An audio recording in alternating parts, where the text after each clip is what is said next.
Hi, I'm Mary, a librarian and book reviewer with a focus on stories written for kids, tweens, and teens. Today I get to share with you this book called Amazing Animals 100 Plus Creatures That Will Boggle Your Mind by Sabrina Weiss and Paul Davis.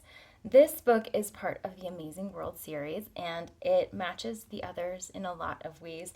It is a nonfiction text that focuses on the animals of the world. And by going through the book and organizing them, the book helps connect readers to how these animals are interrelated in the world, even if they're not necessarily found in the same places.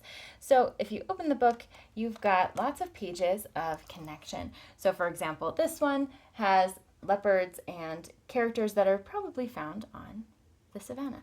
So you've got different ways that they camouflage, kind of talking about how all of those animals interact with each other. And as you can see, the illustrations are still illustrations, not photographs, but they do represent and depict these animals in a way that is pretty realistic.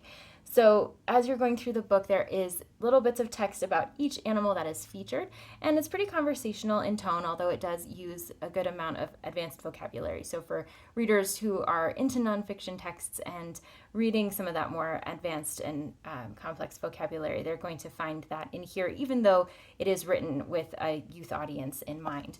There is extensive back matter to help kids and readers to understand the words that are in the book, find additional resources, and then utilize the index to find specific creatures if there's something that they're looking for. But the book is designed to be read either in whole or in part. In whole would take a while, but it all kind of blends together and does a good job of organizing the animals in the world in ways that make sense and that connect them by their similar traits in instead of just where they're found in the world.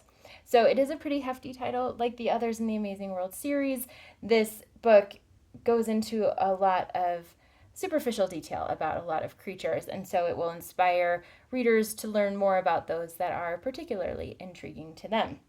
It also works nicely on a nonfiction bookshelf, especially at home because it is a bit heftier of a title and one that readers are likely going to want to explore pretty closely. So there's a lot of detail in the images, a lot of detail in the text, and so they'll probably want to spend some time with it on their own. Great for bedtime reading or just some quiet time, especially for those readers who are interested in nonfiction texts about animals. If this sounds like a great fit for you or for someone you know, I hope you look for it wherever you get your books.